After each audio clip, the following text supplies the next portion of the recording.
নবীজির সঙ্গী যারা তাদেরকে কি বলে? সাহাবায়ে কেরাম। ইমানদার সঙ্গী, সব সঙ্গী না।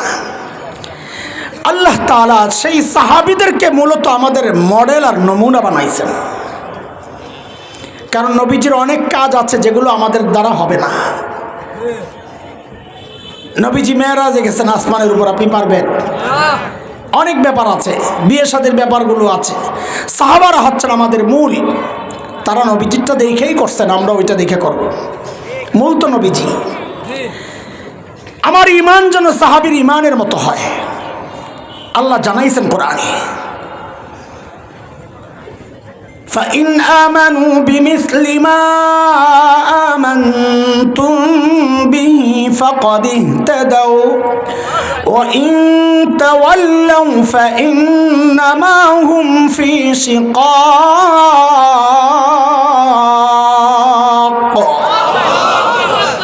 বলে তোমার ইমান যদি সাহাবীর ইমানের সাথে মিলে তো তোমার ইমান ঠিক আছে, আর যদি না মিলে বুঝতে হবে ইমানে ভেজাল আছে, ঠিক করে নাও। কার কথা? জোরে বলতে হবে, কার কথা? আল্লাহর কথা।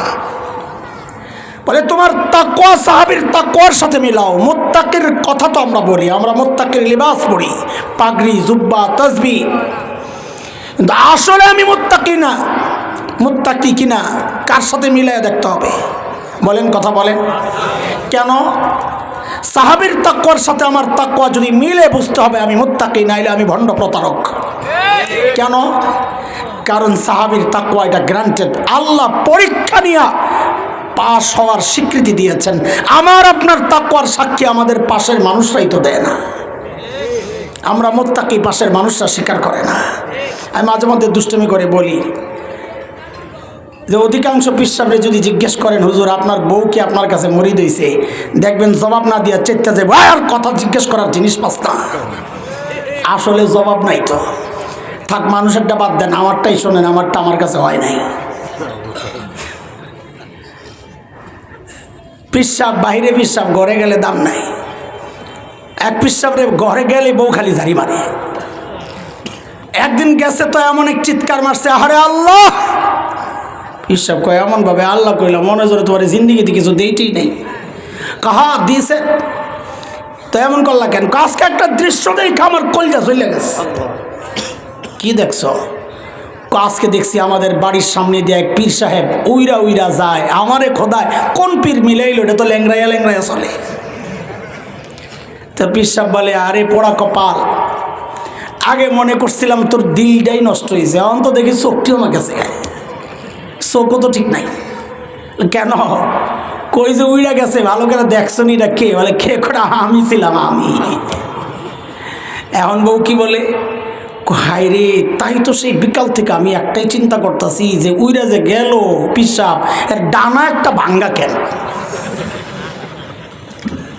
বউ কোনোদিন জামাইয়ের কামালত, শ্রেষ্ঠত্ব, বুজুর্গি স্বীকার করে না, করতে চায় না। এটা বাস্তবতা, এটা অস্বীকারের সুযোগ নাই। বন্ধুর মতো না, বন্ধু বন্ধুরে বুজুর্গ মনে করে নাকি? এটা দোষেরও না, আমি দোষ বলতেছি না এটা। অথচ আল্লাহর নবীর সাহাবীরা যে মুত্তাকি, পাশের মানুষরা তো বটেই, আল্লাহ তাআলা নিজেও সাক্ষী দিয়েছেন। সাহাবীর তাকওয়ার সাক্ষী কে দিছেন? বলেন তাড়াতাড়ি। কই দিছেন, কিভাবে দিছেন? এটা শোনার আগে আরেকটা জিনিস বুঝেন। আচ্ছা, যিনি পড়ান সারা বছর, বোর্ডের পরীক্ষা তিনি নেন না অন্যরা নেন? বলেন জোরে। তা আল্লাহ যেন বলতেছেন, আমার নবীর সাহাবীকে তাকওয়া পড়াইছেন নবী, তাকওয়া শিখাইছেন নবী, কিন্তু সাহাবীদের তাকওয়ার পরীক্ষা নিছি আমি আল্লাহ। 26 নম্বর পারার সূরাতুল হুজুরাতের 3 নম্বর আয়াত আল্লাহ বলেন, ইন্নাল্লাযীনা ইয়াগুদ্দুনা আসওয়াতাহুম ইনদা রাসূলিল্লাহ উলাইকা আল্লাযীনা ইমতাহানাল্লাহু কুলুবাহুম লিত্তাকওয়া লাহুম মাগফিরাতুন ওয়া আজরুন আযীম।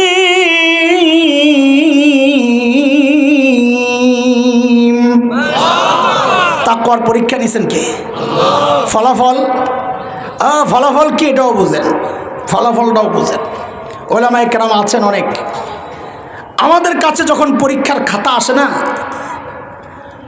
অনেক সময় এমন খাতা আসে লেখাগুলো অতটা সুন্দর না, একটু বানান টানান ভুলও হয়েছে, কিন্তু বিষয় ওর কাছে যা চাওয়া হয়েছে এত চমৎকার লেখছে, মনে হয় যেন লেখক নিজে আসলে এত সুন্দর লিখতে পারত না।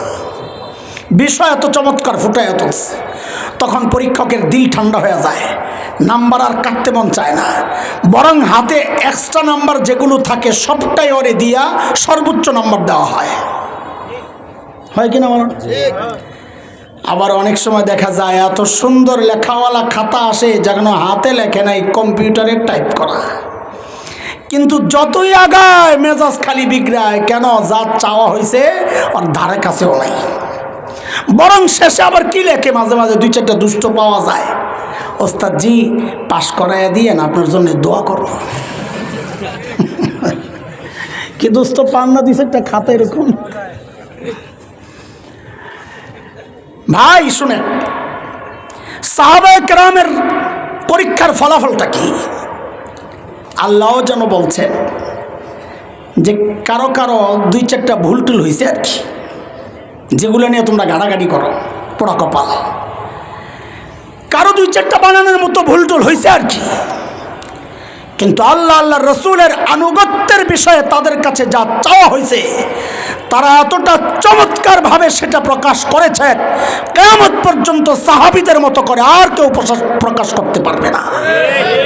ফলে আল্লাহ তাদের উপর রাজি হয়ে গেছেন, খুশি হইয়া, আল্লাহ খুশি হইয়া, রাদিয়াল্লাহু আনহুম, আল্লাহ খুশি হইয়া আল্লাহ বলেন ভুল টুল যা দুই চারটা হয়েছে লাহুম মাগফিরা, আমি আল্লাহ মাফ করে দিচ্ছি। নাম্বার কত দিছেন? আজরুন আযীম, সর্বোচ্চ নাম্বার। কথাগুলো এইভাবে কেন বলতেছি? হুবহু তর্জমা করে, আবার তর্জমা হুবহু মনে করে আমার গাইলেন না। কেন বলছি? এই সমাজের কিছু নোংরা মানসিকতার মানুষ আছে যাদের খেয়ে দেয়ে কাজ নাই, বসে বসে নবীজির সাহাবীদের দোষ তালাশ করে, খুঁত তালাশ করে। শুনে নাও স্পষ্ট পয়গাম, যারা সাহাবীদের দোষ তালাশ করে অথবা এমন লিখুনি তৈরি করে যেই লিখুনি পড়ে কেউ সাহাবী বিদ্বেষী হয়ে যায়, আমাদের স্পষ্ট অবস্থা, দুনিয়ার মানুষের কাছে তার পরিচয় সে অনেক বড় আল্লামা হতে পারে, অনেক বড় মাওলানা হতে পারে, কিন্তু যাদের কলমে সাহাবীদের দিকে বাজে ইঙ্গিত থাকে অথবা সরাসরি দোষ তালাশ করে তারা কথা বলে, আমাদের স্পষ্ট কথা, দুনিয়ার মানুষের কাছে তাদের ভিন্ন পরিচয় থাকতে পারে, কিন্তু হক্কানি আলেমের কাছে ওই মানুষগুলোর পরিচয় হচ্ছে তারা নষ্ট, তারা ভ্রষ্ট, তারা গোমরা, তারা পথভ্রষ্ট। এতে কোনো সন্দেহ নাই। নিজের দিল নষ্টের প্রমাণ হচ্ছে সাহাবীদের দোষ তালাশ করা। খবরদার, এই ব্যাপারে একদম কলম চলবে না, জবানও চলবে না। মনে থাকবে ইনশাআল্লাহ? বলেন মনে থাকবে ইনশাআল্লাহ? খবরদার। কাজে আমাদের মূলত কাদের সাথে আমাদের আমলকে মিলাইতে হবে? সাহাবীদের সাথে। কারণ সাহাবীরা নবীজিকে হুবহু কাছের থেকে দেখা কোনটা ওদের করণীয়, কোনটা করা শুধু নবীর জন্য জরুরি, এইরকম আমলগুলো ওনারা জেনেছেন। টোটাল দিনটাই সাহাবীদেরকে নবীজি বুঝাইয়া দিছেন। এই জন্যে সাহাবীদের অনুসরণ পুরোপুরি করা মানে হচ্ছে দ্বীনের অনুসরণ করা। সাহাবীদের অনুসরণ যে আমরা করব, সাহাবীদের সাথে আমাদের মৌলিক পার্থক্যটা একটু বুঝি, তাহলে অনুসরণের জন্যে আমি কত দূরে আছি, কোন লেভেল, কোন স্পিডে ধরার জন্য আমাকে দৌড় দিতে হবে, স্পিডটা ঠিক করার জন্য আগে দূরত্বটা বুঝতে হবে। সাহাবীদের সাথে আমাদের মৌলিক অনেক পার্থক্য আছে। একটা বা দুইটা ছোট্ট মৌলিক পার্থক্য শোনাই আপনাদেরকে। দেখেন, এক পার্থক্য, সাহাবীরা নবীকে দেখছেন, আমরা দেখি নাই। এটা সারা দুনিয়ার মানুষের আমল একখানে করলেও এই মর্যাদার কাছাকাছি যেতে পারবে না, সোজা হিসাব। তারপরেও শুধু নবীজিকে দেখার কারণেই যে মর্যাদা বাড়ছে বিষয়টা এমন না, এটা মর্যাদা বাড়ার মূল কারণ। কিন্তু আমলের দিক থেকেও সাহাবীরা ছিলেন আমাদের চেয়ে একটু ভিন্ন লেভেলের। সেইটা বোঝার জন্য একটা ছোট্ট উদাহরণ বুঝেন। দেখেন, ছোটবেলায় আমরা লেখাপড়া করছি, খেলাধুলাও তো একটু করছি নাকি? বুড়া তো নাই আমার সামনে, আচ্ছা দাঁড়িয়ে বামে ভাই ওস্তাদ খেলছেন না? হাসি, বুঝু খেলছেন না? কি লেখছে ওর আগে দিয়ে খেলোই লেখছে শেখ হাসান জামিল কাসেমি দামাত বারাকাতুহুল আলিয়া, বয়ান বাদেশা। যখন খেলছি তখন তো আমার নাম এত বড় ছিল না, তখন ছিল বয়ানবাদ আসর মাঠে, নাম ছিল হাসান না, কি ছিল? এখন লেখছে বয়ান বাদেশা, আর তখন নাম ছিল কি? হাসান না। টাইম কখন? বাদ আসর। কিন্তু লেখাপড়াও করছি আলহামদুলিল্লাহ। আমি আমার সময়ের সেরা ছাত্র, জামাতে সবসময় ফার্স্ট হয়েছি আলহামদুলিল্লাহ। এখনকার বাচ্চারাও খেলাধুলা করে, লেখাপড়া বুঝি করে না? করে।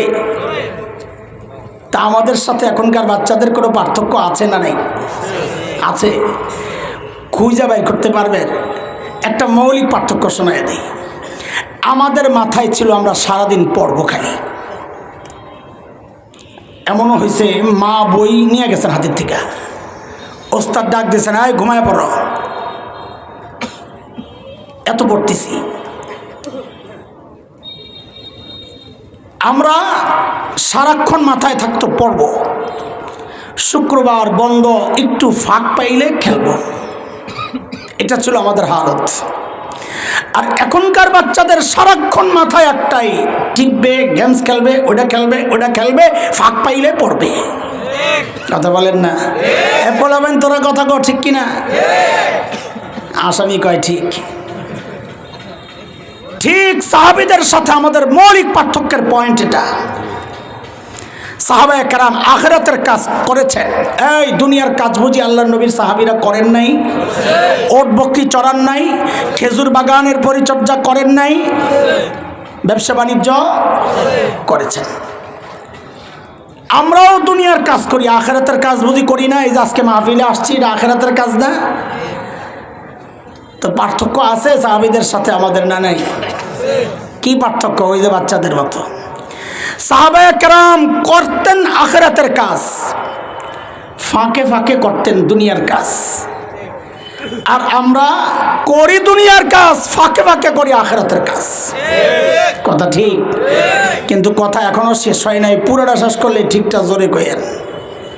সাহাবায়ে কেরাম আখিরাতের কাজের ফাঁকে ফাঁকে যে মাঝে মধ্যে দুনিয়ার কাজ করতেন, ওই দুনিয়ার কাজটাকেও নবীজির সুন্নত তরিকায় কইরা ওই দুনিয়ার কাজটাকেও আখিরাতের কাজ বানায় ফেলতেন। কাজেই তাদের টোটালটাই হয়ে যেত আখিরাত। সাহাবীর খাওয়াও হয়ে যেত আখিরাত, সাহাবীর ব্যবসাও হয়ে যেত আখিরাত, সাহাবীর ঘুমও হয়ে যেত আখিরাত। আর আমরা দুনিয়ার কাজের ফাঁকে ফাঁকে মাঝে মাঝে যে আখিরাতের কাজগুলো করি, ওগুলার মধ্যেও দুনিয়ার ধান্দা ঢুকাইয়া, রিয়ার লোক দেখানো ঢুকাইয়া, বেদাত আর কুসংস্কার ঢুকাইয়া আমরা আমাদের মাঝে মাঝে করা আখিরাতের কাজটাকেও বরবাদ করিয়া গোটা টোটালটাই দুনিয়া বানায় ফেলি। কথা ঠিক? এটা হচ্ছে সাহাবীদের সাথে আমাদের একটা মৌলিক পার্থক্য। আরেকটা পার্থক্য শোনায় একটা হাদিস থেকে। সৈয়দিনা আব্দুল্লাহ ইবনে মাসউদ রাদিয়াল্লাহু আনহু বর্ণনা করেন, আল্লাহর নবী সাল্লাল্লাহু আলাইহি সাল্লামের খাদেম, খাস খাদেম সাহাবী আব্দুল্লাহ ইবনে মাসউদ, তিনি বলতেছিলেন তাবিঈদেরকে, সাহাবীদের পরবর্তী ইমানদার জেনারেশন যারা, তাদেরকে কি বলে? তাবিঈ। তাবিঈদেরকে বলছেন আব্দুল্লাহ ইবনে মাসউদ, ইন্নাকুম আকসারু সালাতান ওয়া আকসারু সিয়ামান ওয়া আকসারু জিহাদা মিন আসহাবি রাসূলিল্লাহি সাল্লাল্লাহু আলাইহি ওয়াসাল্লাম ওয়ালাকিন কানু খায়রাম মিনকুম। তাবিঈরা, সাহাবীদের চেয়ে তোমাদের নামাজ তো বেশি, তোমাদের রোজা তো বেশি, তোমাদের জিহাদ বেশি, সাহাবীদের চেয়ে তোমাদের আমল বেশি। আব্দুল্লাহ ইবনে মাসউদ বলতেছেন তাবিঈদেরকে, সাহাবীদের চেয়ে তোমাদের আমল তো বেশি, তবে সাহাবীরা ছিলেন তোমাদের চেয়ে উত্তম, তোমাদের চেয়ে দামি। প্রশ্ন আসবে না? আমল বেশি আমাদের, দাম বেশি তাদের, এটার কারণ কি? এই প্রশ্ন আসবে না? তো আব্দুল্লাহ ইবনে মাসউদ জবাব দিচ্ছেন, কেন? আমল বেশি থাকা সত্ত্বেও দাম বেশি, তাদের কারণটা কি? তাদের আব্দুল্লাহ ইবনে মাসউদ বলেন, ফাইন্নাহুম কানু আজহাদা মিনকুম ফিদ দুনিয়া ওয়া আরগাবা মিনকুম ফিল আখিরাহ। কারণ সাহাবীদের এক অনন্য বৈশিষ্ট্য ছিল, সাহাবীরা ছিলেন তোমাদের চেয়ে বেশি দুনিয়া বিমুখ, তোমাদের চেয়ে বেশি আখিরাত মুখী। আর এটা কাদেরকে বলছেন? আমাদেরকে না, তাবিঈদেরকে। আর আমাদের খবর নেই, তুলনাই হয় না। তাবিঈদের সাথে তুলনা করেও বলে তোমাদের চেয়ে তারাই বেশি দুনিয়া বিমুখ ছিল, তোমাদের চেয়ে বেশি আখিরাতমুখী ছিল।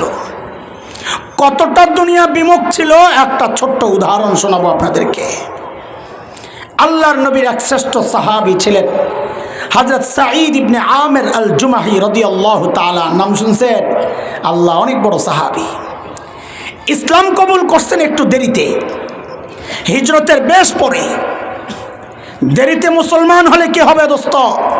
ইমানটা ছিল বড় পাক্কা। কতটা পাক্কা? একটা ছোট্ট উদাহরণ শুনলেই বুঝবেন কতটা পাক্কা। আচ্ছা বলেন তো, হযরত ওমর যখন খলিফা, আগে গল্পটা শোনেন। ওমর যখন খলিফা, হযরত সাঈদ একদিন যায়া বলে কি, ওমর, আল্লাহ দায়িত্ব দিচ্ছেন, ঠিকঠাক মতো আদায় করেন, নাহলে কিন্তু খবর আছে। কারবারটা দেখছেন? ওমর কি পাইছে? ওমর কি নরম মানুষ? কথা কর, নরম না গরম? কেমন গরম? সুবহানাল্লাহ, ঠিক কথা কইছিস। আগুন দেখলেও তার শয়তান দৌড়ায় না।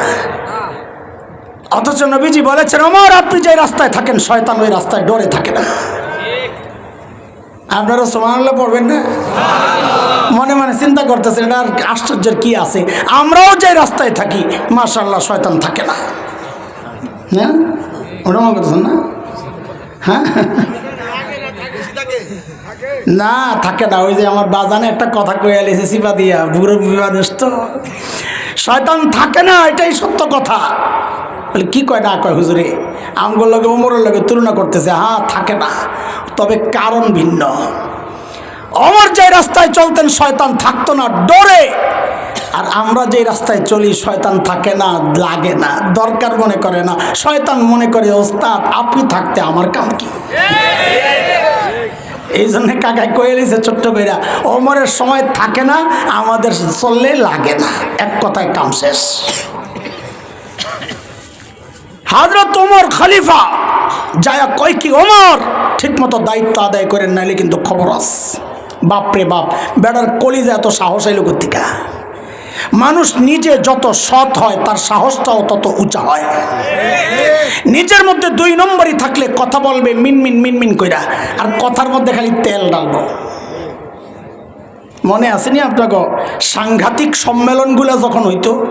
কি সম্মেলন? আর লেডি ফেরাউন যখন সামনে বসা থাকতো, পোলাপাইন প্রশ্ন করতো তেল তেলে, মাননীয় প্রধানমন্ত্রী এই বয়সে আপনি কাজের এত এনার্জি কোথায় পান? হায় রে তেল। অথচ বলা দরকার ছিল এই বয়সে এত শয়তানি কেমনে করেন? কথা বলে এগুলো বলতে পারে নাই সাহস করে। কেন? নিজে 2 নম্বর, নিজেরা অসৎ ছিল। ভারতের নুন খায়া এগুলা চলতো, 5টা গোলামেরা। আমরা কোনো সংবাদপত্র পড়ায়া দেওয়া, অফিস পড়ায়া দেওয়ার জন্য ছেলেদেরকে উৎসাহিত করি না, কিন্তু এটাও ঠিক, কারো দ্বারা যদি আমার স্বাধীনতা সার্বভৌমত্ব আক্রান্ত হয়, আমার ঈমান আর আকীদার বিশ্বাসের উপর যদি কেউ আঘাত করে, কোনো লেখালেখি করে, তার পরিণাম কি হবে আমরা বলতে পারবো না, বলতে পারবো না, বলতে পারবো। দালালি ছেড়ে দাও, এটা ইমানদারদের দেশ, এটাই চরম বাস্তব কথা। এদেশের মানুষ ভোট কেন্দ্রে যায় শততা বিভক্ত হয়, কিন্তু এদেশের মানুষ যখন স্বাধীনতা আর দিন আক্রান্ত হয় তখন সব একসাথে হয়ে যায়। কথা বলে আমাদের শেখুল হিন্দ হযরত মাহমুদ হাসান দেওবন্দি রহমতুল্লাহ আলাইহি একটা উদাহরণ আছে ইমানদারদের, যে আমাদের যে হাত, এই হাতের আঙ্গুলগুলোর মাথাগুলো একসাথে না আলাদা আলাদা? আলাদা আলাদা। কাম থাকে না যখন আলাদা আলাদা থাকে, কিন্তু ভাত খাওয়ার সময় সবগুলো এক জায়গায় আয় পড়ে, ঠিক কিনা? আসে না আসে না? বলে আমরা ইমানদাররাও কেউ ধান শীষওয়ালা, কেউ দাড়ি পাল্লাওয়ালা, কেউ লাঙ্গলওয়ালা, কেউ হাত পাখাওয়ালা, কেউ রিক্সাওয়ালা, আবার কেউ মিনারওয়ালা। আমাদের আঙ্গুলগুলো চারোদিকে ছড়াই না, ছিটাই না, কিন্তু যখন ওই দিন বিরোধী আর দেশ বিরোধী কাউকে খাওয়া লাগে, সব খাওয়ার সময় একসাথে হয়ে যায়। কথা বলেন ঠিক কিনা? হ্যাঁ, এটা যেন ওরা জানা রাখে, তো ওদের জন্যই সুবিধা। এই 5 আঙ্গুলের চিপায় পড়লে কিন্তু বাঁচবি না। হযরত ওমরকে যখন এই কথা বলেছে, ওমর তো চমকায়া গেছে, আরে এই সৎলোক আমার দরকার। প্রশাসনিক কাজে এমন সৎলোক থাকলে নিজের সুবিধা। কখন? যখন নেতা নিজে সৎ হয়। আর নেতা যদি দুর্নীতিবাজ হয়, খুঁজা খুঁজা সন্ত্রাসীদের আইনা খালি নমিনেশন দেয়, কারণ অচিন্তা করে আমি 10 টাকা চুরি করলে ও যদি সৎ হয় আমারে ধরবে, থাকরে বাবা আমি একটা 2 নম্বরে ফিট করি, আমি 10 টাকা চুরি করুম, ও 1 টাকা খাইব, মিল্লা জিল্লা কুমিল্লা। আমার বাড়ি কুমিল্লা, আবার মনে করিস না কুমিল্লারে খোঁজা মারছি, মিলাইলাম আর কি। আল্লাহু আকবার। হযরত ওমর জোর করে ধইরা সিরিয়ার এক শহর হিমসের গভর্নর বানায়া পাঠায়া দিয়েছেন। শুনেন, মাঝখানে একটা কথা বুঝালেন, তাইলে সামনের কথা বুঝতে সহজ হবে। যেই এলাকার মানুষ যত ধনী হয়, ওই এলাকার জনপ্রতিনিধি যারা, এর মাদ্রাসার ছাত্ররা, তোমরা উইকাও না, তোমরা আসো ওদিক দিয়া, যাও যাও বাবা, তোমরা যাই ভেতর দিয়ে বসো। ওনাদের পা ব্যথা, কোমরে ব্যথা, এই জন্য ওনাদেরকে আমরা কিছু বলতেছি না। তোমরা তো পা কোমর ঠিক আছে, নাহলে জেহাদ করবা কেমনে? যাও গা ওদিক দিয়ে, একদম বাম পাশে আয়া পড়ো, ওয়াসহাবুল শিমাল হয়ে যাও। আল্লাহ,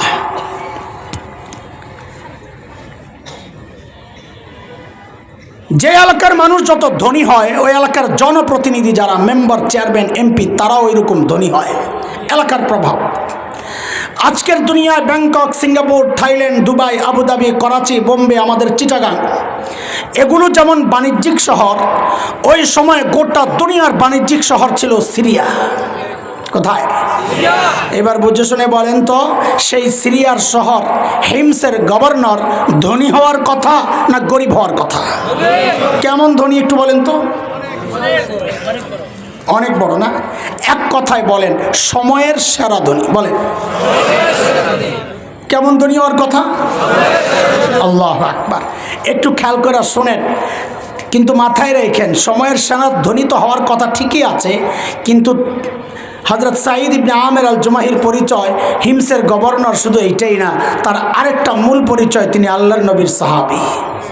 ওটা ভুলে যায় না। দুনিয়া তারা কেমনে ছাড়ছেন, আরে ভাই এটা ওয়াজ করা যায়, সাহাবীর মতো হওয়া বড় কঠিন। আল্লাহ, হিমস থেকে এক দল আসছে হযরত ওমরের সাথে সাক্ষাৎ করার জন্য। তারা একটু অভিযোগ প্রবণ ছিলেন বেশি। কি অভিযোগ? অর্থনৈতিক মন্দা, তাদের টাকা পয়সা নাই। হযরত ওমর বললেন, তোমরা একটা কাজ করো, হিমসের গরিবদের একটা লম্বা একটা লিস্ট দাও, আমি বাইতুল মাল থেকে ওদের জন্য কিছু বরাদ্দ দিয়ে দিব। হিমসের লোকেরা সুযোগ পাইছে, লিস্ট দিতে বলছে আমিরুল মুমিনিন, সরকারি মাল, তো লম্বা একটা লিস্ট করছে, নিয়ে হযরত ওমরের সামনে পেশ করছেন। ফুকারা ও হিমস, হিমসের গরিবদের লিস্ট। আল্লাহু আকবার। সাইয়েদনা ওমর লিস্টটা ধইরা অবাক হয়ে তাকায় আছেন। কেন?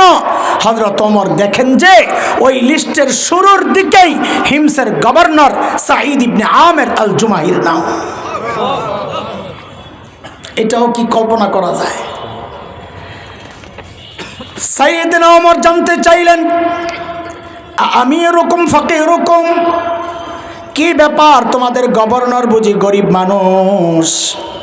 হিমসের লোকেরা জবাব দিলেন, বালা আমিরুনা আফকরুনা, আমাদের গভর্নর শুধু গরিব না, হিমসের মধ্যে সবচাইতে গরিব।